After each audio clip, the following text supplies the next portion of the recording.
नमस्कार दोस्तों, मैं अखिलेश विश्वकर्मा आप लोगों का स्वागत करता हूं आपके डिजिटल प्लेटफॉर्म हिंदी अनमोल ऑनलाइन पर। दोस्तों, यहां पर हम लोग हिंदी साहित्य का इतिहास पढ़ रहे हैं। हिंदी साहित्य के इतिहास में आधुनिक काल पढ़ रहे हैं। आधुनिक काल में छायावाद को समाप्त करके हमने कल क्लास में हालावाद के 2 कवियों को देख लिया था। आज हम उसी क्रम को आगे बढ़ाएंगे। हालावाद के और कवि जो बचे हुए हैं आज की क्लास में देखने का प्रयास करेंगे। ठीक है दोस्तों, आज की क्लास 34वीं क्लास है। इसके पहले जो है 35 क्लास हो चुकी है। आइए शुरू करते हैं आज की क्लास। और आज के जो पहले कवि हैं वो है नरेंद्र शर्मा जी।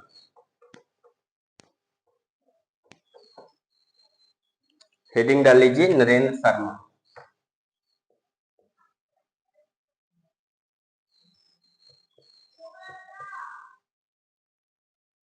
नरेंद्र शर्मा जी, आप लोग हेडिंग डालिए। एक मिनट।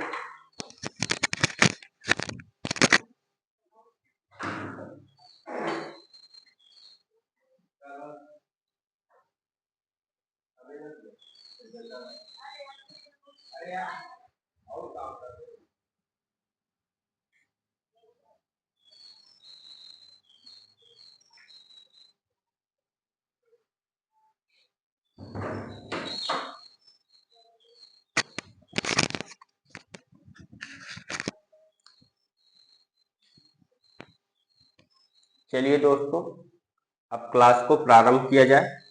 आज के हमारे जो पहले कवि हैं वो है नरेंद्र शर्मा। और नरेंद्र शर्मा जी का जन्म 1913 ईस्वी जहांगीरपुर खुर्जा उत्तर प्रदेश में हुआ था। जन्म की बात करें, जन्म 1913 ईस्वी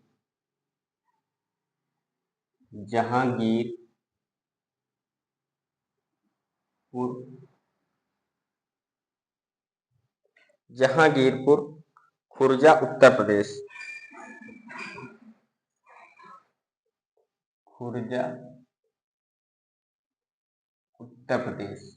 और इनका निधन हुआ था कब? 1991 में। 1991। आज की क्लास में सबसे पहले हमने किसको देखा? नरेंद्र शर्मा को। नरेंद्र शर्मा का जन्म 1913 ईस्वी जहांगीरपुर खुर्जा उत्तर प्रदेश में हुआ था। निधन हुआ था 1991 में। आइए देखते हैं अब इनकी काव्य रचनाएं। काव्य रचनाएं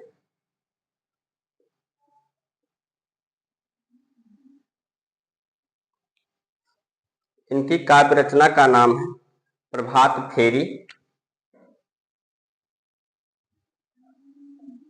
प्रभात फेरी। और इसका समय है 1938 ईस्वी।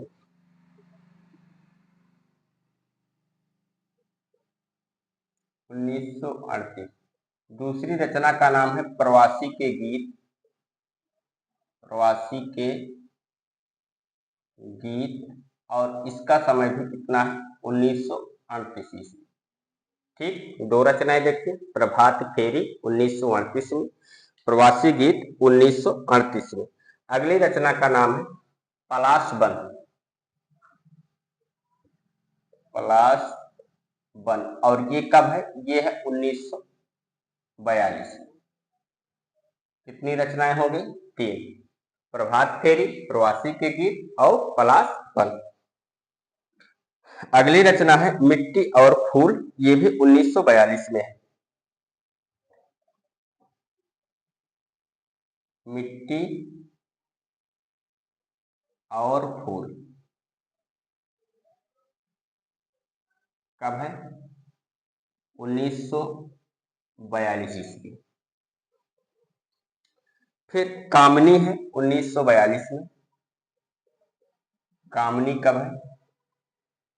1942 में।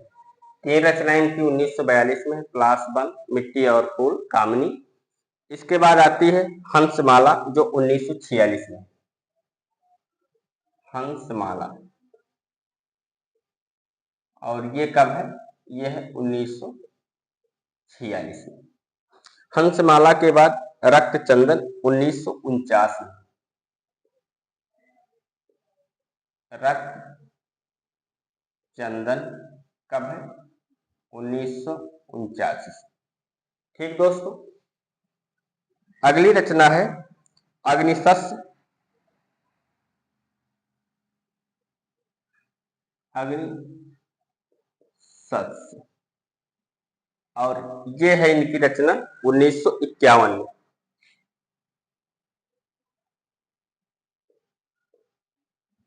कंदली वन 1960 में।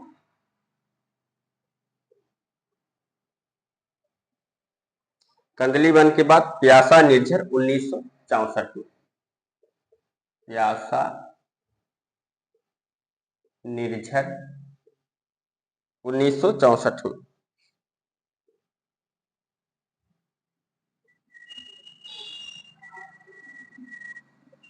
ये इनकी काव्य रचनाएं हो गई। इसके अलावा अन्य रचना भी है इनकी।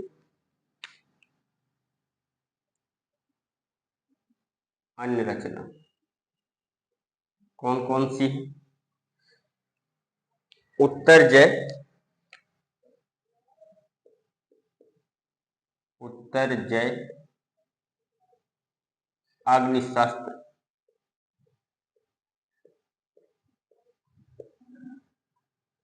अग्निशस्त्र और कर्णफूल,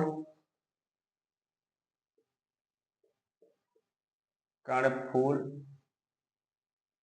सूलफूल। और ये पिछली बार पूछी भी गई थी, कर्णफूल और सूलफूल किसकी रचना है? तो किसकी रचना है? नरेंद्र शर्मा की रचना है। इसके अलावा नरेंद्र शर्मा के बारे में हमें क्या देखना है? इनका एक खंड काव्य है द्रौपदी, जो बहुत ही महत्वपूर्ण है। खंड काव्य लेते हैं इनका। खंड काव्य, खंड काव्य कौन सा है? द्रौपदी। और द्रौपदी कब है? 1960।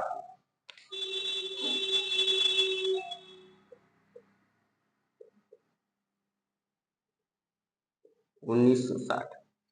इतना ही हमको देखना है इसके बारे में, नरेंद्र शर्मा के बारे में।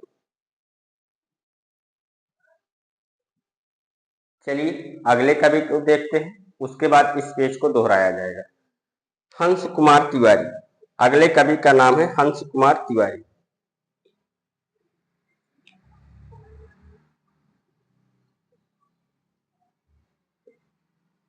हंस कुमार तिवारी। जन्म की बात करें तो इनका जन्म 1918 ईस्वी मानभूम बंगाल में हुआ था। जन्म 1918 ईस्वी मानभूम बंगाल।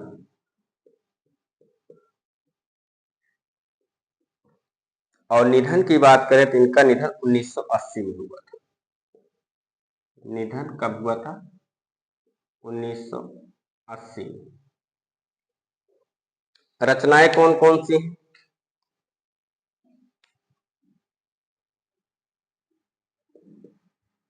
रचनाएं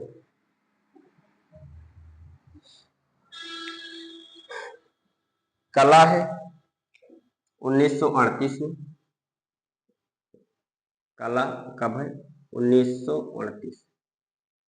रिमझिम रचना है इनकी 1948 में। रिमझिम रचना का नाम और कब है?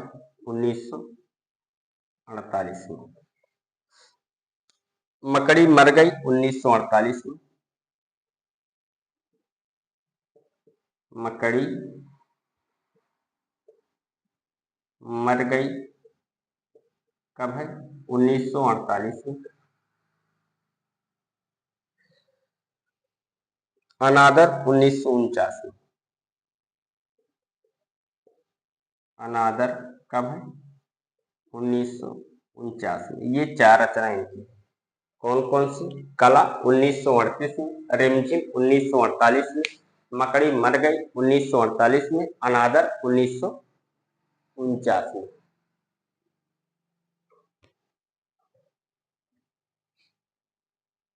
इन्होंने बिजली और किशोर नामक 2 पत्रों का संपादन भी किया था। तो आप लोग लिख लीजिए, इन्होंने बिजली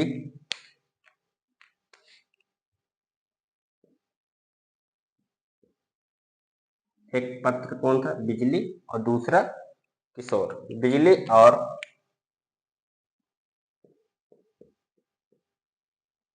किशोर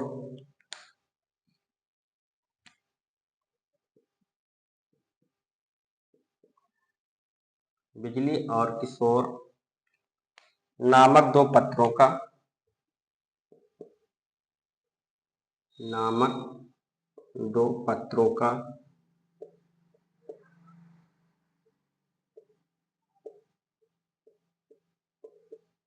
संपादन किया था।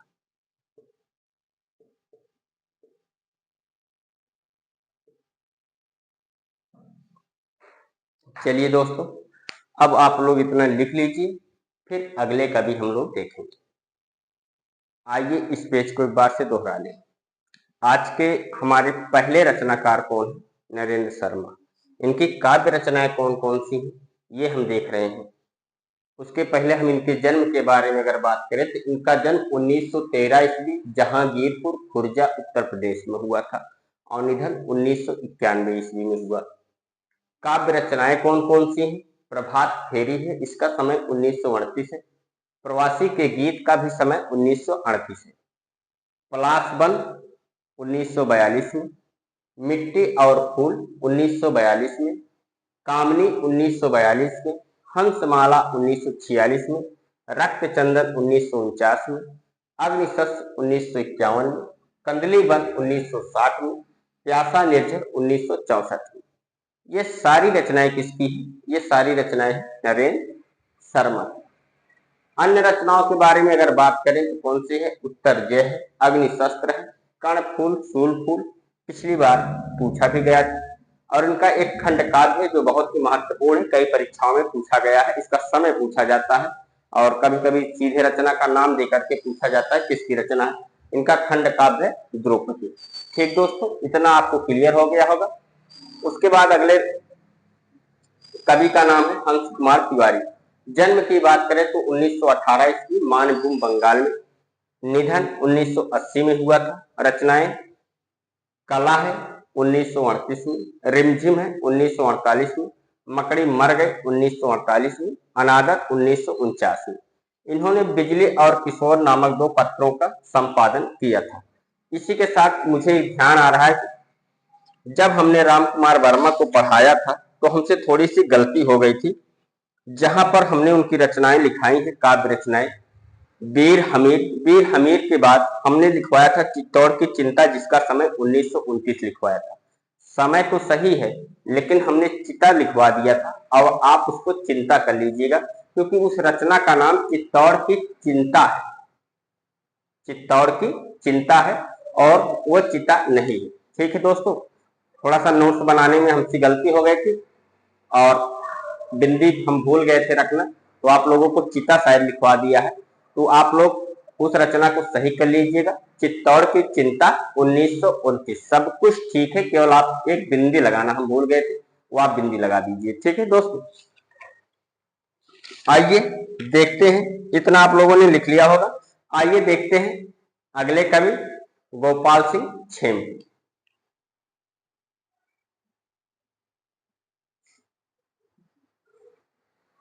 चले,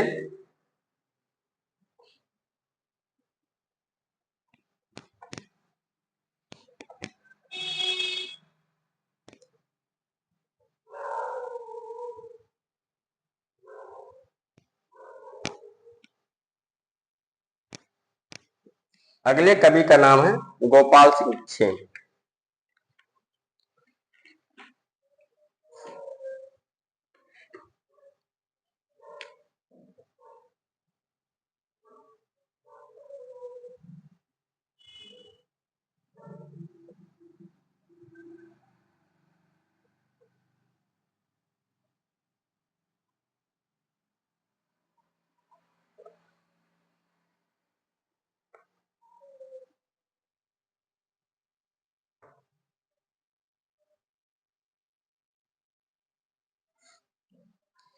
जन्म की बात करें तो इनका जन्म 1922 ईस्वी जौनपुर।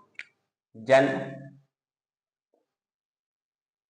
1922 ईस्वी और कहां पर हुआ? जौनपुर में। निधन की बात करें तो इनका निधन 2011 में। निधन कब हुआ? 2011। इनकी दो रचनाएं महत्वपूर्ण हैं।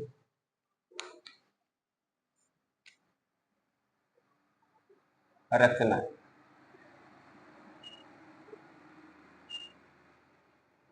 जीवन तरी जो 1953 में।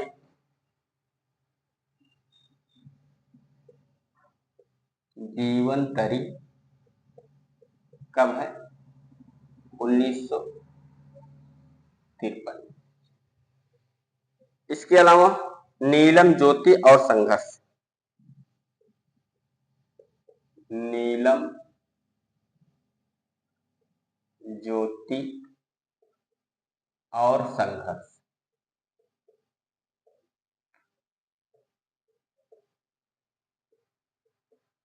नीलम ज्योति और संघर्ष, और ये कब है? 1955।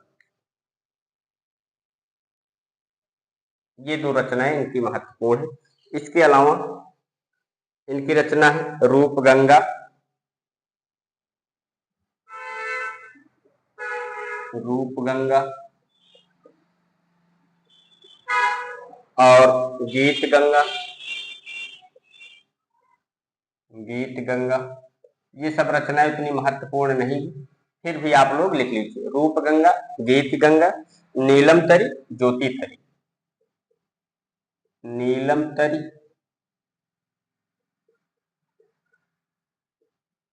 और ज्योति तरी, ये इनकी रचनाएं हैं। किसकी? गोपाल सिंह सेन की। जन्म की बात करें 1922 ईस्वी जौनपुर। निधन कहाँ हुआ? 2011 में। कब हुआ? 2011 में। रचनाएं जीवन तरी कब है? 1953 में। नीलम ज्योति और संघर्ष कब है? 1955 में। इसके अलावा इनकी और रचनाएं कौन सी हैं? रूप गंगा, गीत गंगा, नीलम तरी, ज्योति तरी। अगले रचनाकार हैं गोपाल सिंह नेपाली। गोपाल सिंह नेपाली इंपॉर्टेंट कवि है। अगले कौन? गोपाल सिंह नेपाली। इन दोनों को साथ में कर देंगे तो आप लोग को कंफ्यूजन नहीं रहेगा। ये अगले कवि गोपाल सिंह नेपाली। अगर इनके बारे में बात करें तो इनका जन्म 1913, बेतिया चंपारण बिहार। जन्म कब हुआ? 1913, बेतिया चंपारण बिहार।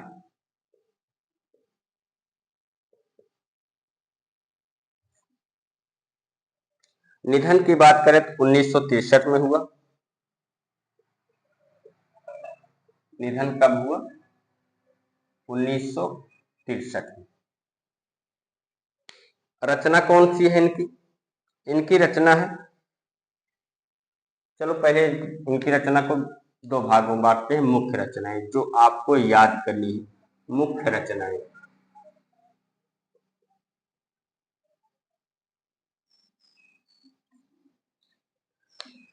उमंग है 1934 में।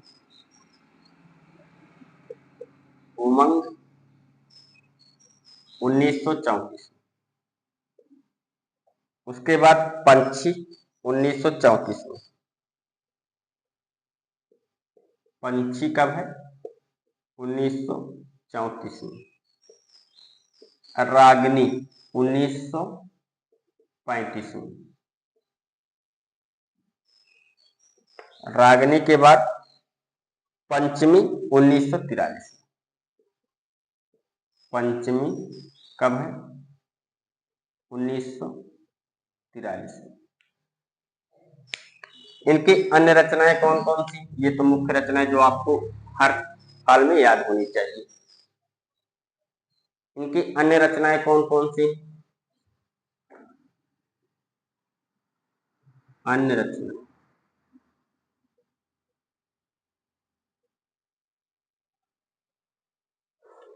रिमझिम है,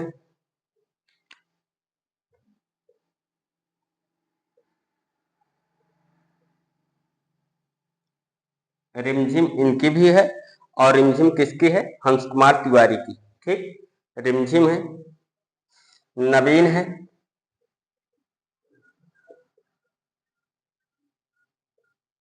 कल्पना है,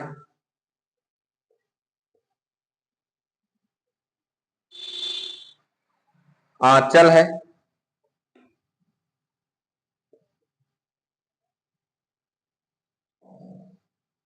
और अगली रचना है हमारी राष्ट्रवाणी। हमारी राष्ट्रवाणी,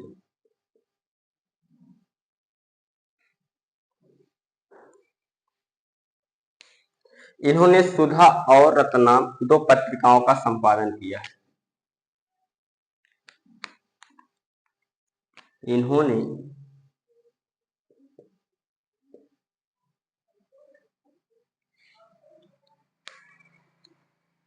इन्होंने सुधा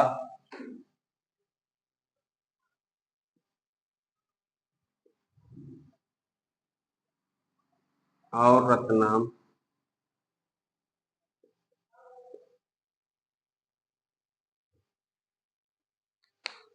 2 पत्रिकाओं का संपादन किया है।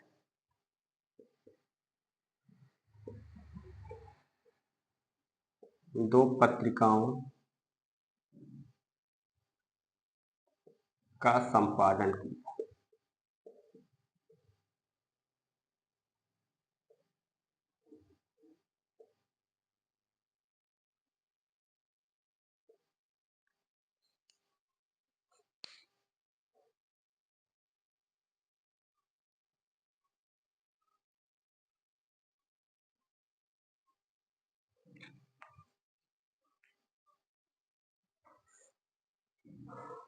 अगले कवि हैं आरसी प्रसाद सिंह।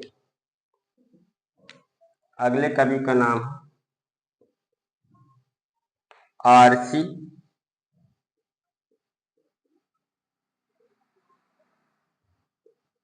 प्रसाद सिंह। आइए इनके बारे में देखें। इनका जन्म 1911 एरोत समस्तीपुर बिहार। जन्म 1911 एरोत समस्तीपुर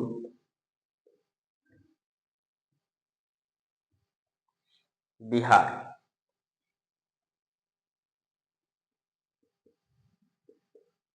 और निधन 1996।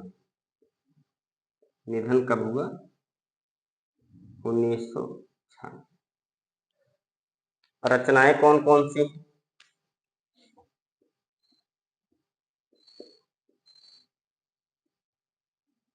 इनकी रचना का नाम कलापी 1938 में।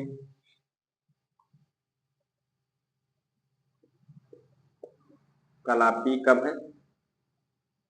1938 में। संचयिता संचयिता कब है? यह है 1944 में। जीवन और यौवन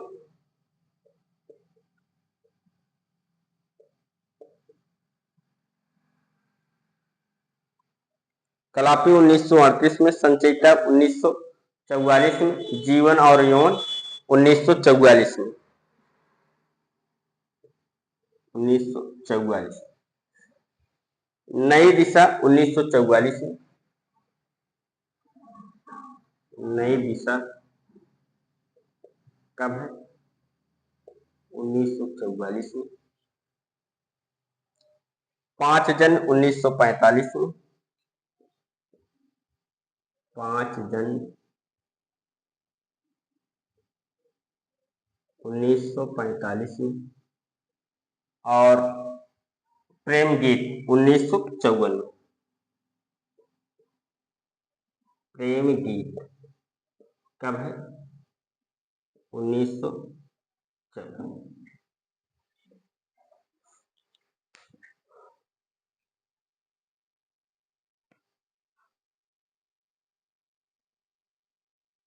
चलिए दोस्तों, आप लोग इतना लिख लीजिए। आइए देखते हैं इस पेज को एक बार हम लोग फिर से। इस पेज में हमने सबसे पहले देखा गोपाल सिंह छेम को। जन्म की बात करें तो 1922 ईस्वी जौनपुर। निधन की बात करें तो 2011 में। रचनाएं कौन कौन सी इनकी? जीवन तरी कब है? 1953 में। नीलम ज्योति और संघर्ष रचना 1955 में है। रूप गंगा है, गीत गंगा है, नीलम तरी है, ज्योति तरी है इनकी रचनाएं। उसके बाद गोपाल सिंह नेपाली के बारे में हमने देखा। इनका जन्म कब हुआ? इनका जन्म 1913 बेतिया चंपारण बिहार में। निधन कब हुआ? 1963 में। मुख्य रचनाएं कौन सी है? उमंग है 1934 में, पंछी है 1934 में, रागिनी 1935 में, पंचमी 1943 में। अन्य रचनाएं कौन सी है? रिमझिम, नबीन, रिमझिम। इसके अलावा और किसकी है? हंस कुमार तिवारी की है। हंस कुमार तिवारी की रचना जो रिमझिम है उसका समय है 1938 ईस्वी, ओ सॉरी 1948 ईस्वी। रिमझिम है, नवीन कल्पना है, आंचल है, हमारी राष्ट्रवाणी। इन्होंने सुधा और रतनाम दो पत्रिकाओं का संपादन किया है। आरसी प्रसाद सिंह अगले कवि हैं। जन्म की बात करें तो 1911 एरोद समस्तीपुर बिहार में इनका जन्म हुआ था। निधन की बात करें तो निधन 1996 में हुआ। रचनाएं कौन कौन सी हैं? कलापी है 1938 में, संचयिता है 1944 में, जीवन और यौवन है 1944, 1904 नहीं 1944, ठीक। नई दिशा 1944 में, 5 जन 1945 में, प्रेम गीत 1954 में।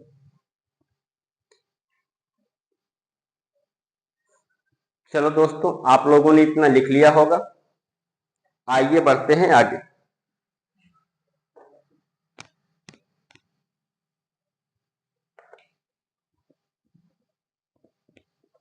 अभी हमारे पास दो कवि बच रहे हैं।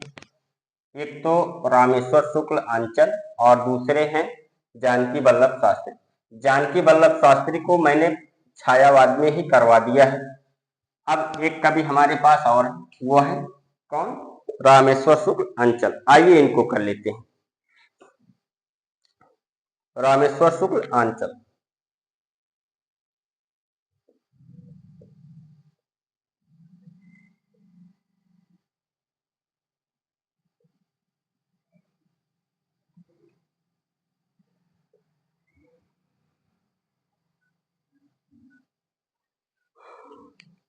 जन्म की बात करें तो इनका जन्म 1915 किशनपुर फतेहपुर उत्तर प्रदेश।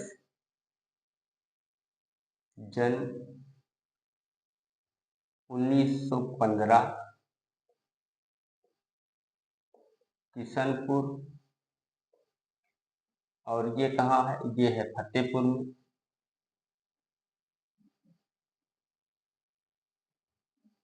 फतेहपुर, और फतेहपुर कहाँ है? उत्तर प्रदेश।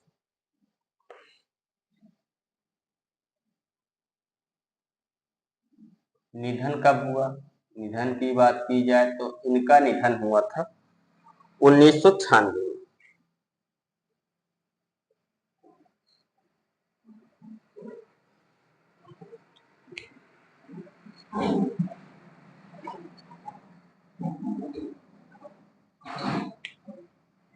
रचनाएं कौन कौन सी? सब नहीं देखेंगे, मुख्य रचनाएं देख लेते हैं इनकी बस। मुख्य रचनाएं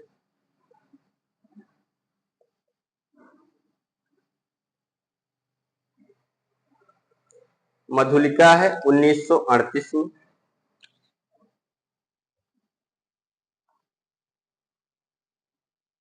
मधुलिका 1938 में।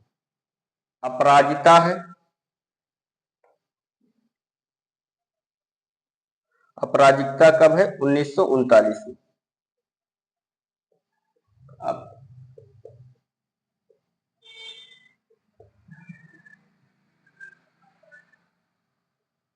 1939। किरण बेला 1941। किरण बेला कब है? 1941। करील 1942 में। करील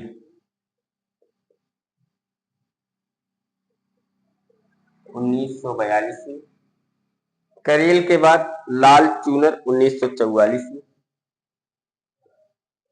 लाल चूनर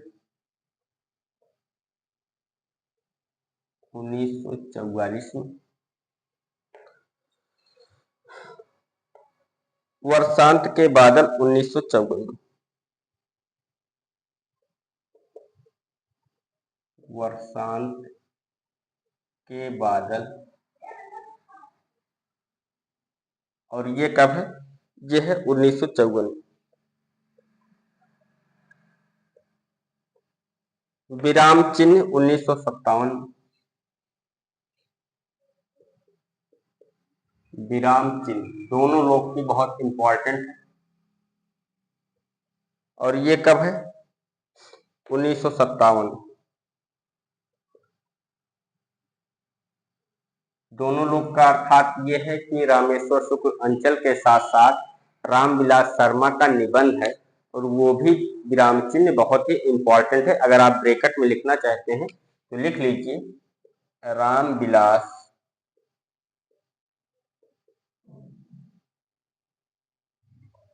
शर्मा का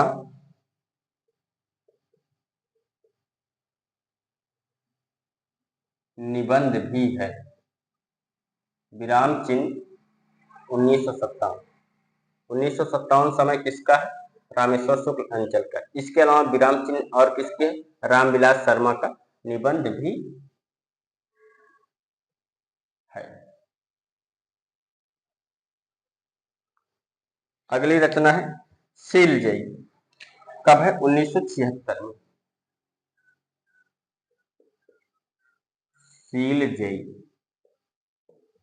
कब है? 1976। ये हो गई इनकी मुख्य रचनाएं। अब आइए देखते हैं इनके बारे में विशेष तथ्य।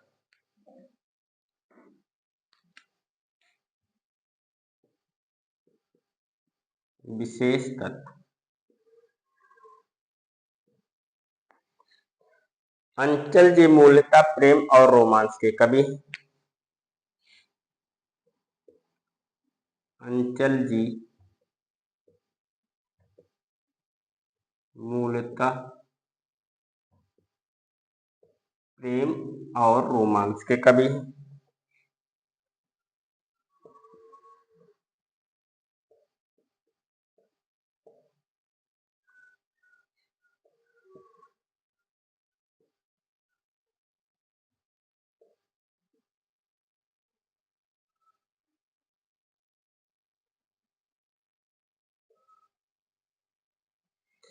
ये हिंदी में मानसलवाद के प्रवर्तक। ये हिंदी में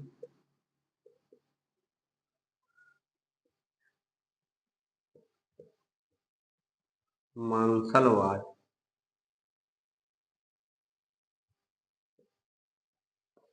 के प्रवर्तक हैं।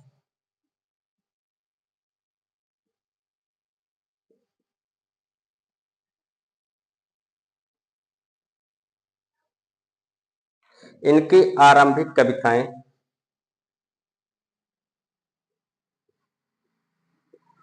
इनकी आरंभिक कविताएं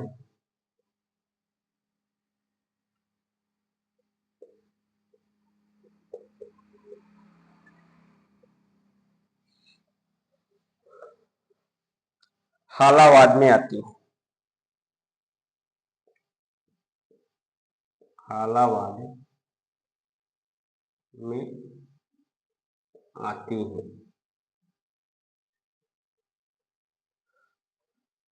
बाद की कविताएं बाद की कविताएं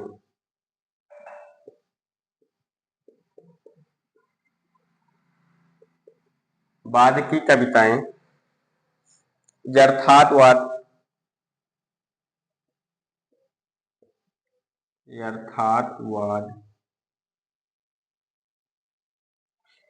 या प्रकृतिवाद से संबंधित है।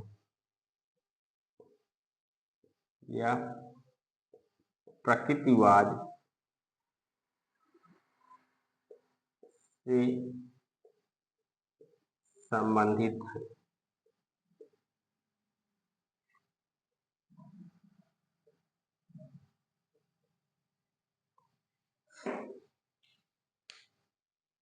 चलिए दोस्तों, इतना आप लोग लिख लीजिए।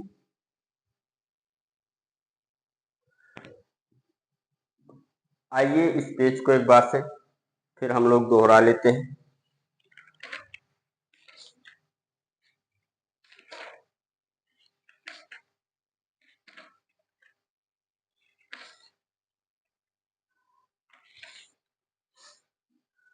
रामेश्वर शुक्ल अंचल के बारे में देख रहे थे।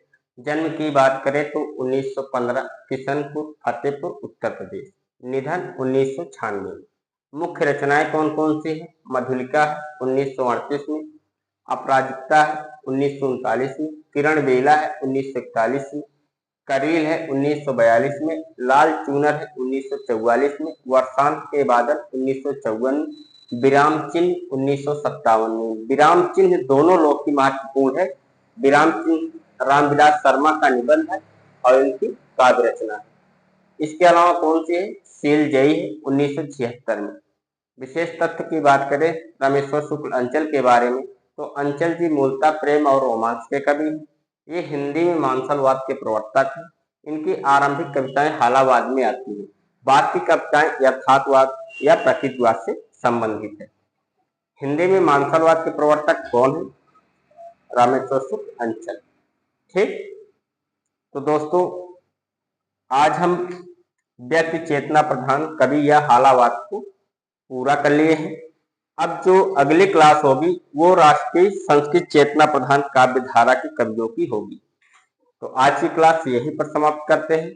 लेकिन जिन्होंने चैनल को लाइक नहीं किया है वो चैनल को लाइक कर दें और हमारे जो पुराने विद्यार्थी रहे हैं हम उनसे कहते हैं कि वो अगर उनके पास वीडियो पहुंच रही है या नहीं पहुंच रही है एक बार कमेंट जरूर कर दें, क्योंकि चैनल पिछले 1 महीने में हैक हो गया था, इसी तरह से वापस करके लाया गया है। अब आप ये बताएं कि आप तक वीडियो पहुंच रही है कि नहीं पहुंच रही है। हमने कुछ लोगों के पास पर्सनली मैसेज भी किया है, उनके द्वारा भी कोई कमेंट नहीं आया है, ताकि हमें पता चल सके कि ये चैनल में हम लोगों का सही रूप से काम कर रहा है या कहीं और फंसा पड़ा हुआ है। ठीक दोस्तों, तो आज की क्लास यहीं समाप्त करते हैं। नमस्कार दोस्तों, जय हिंद।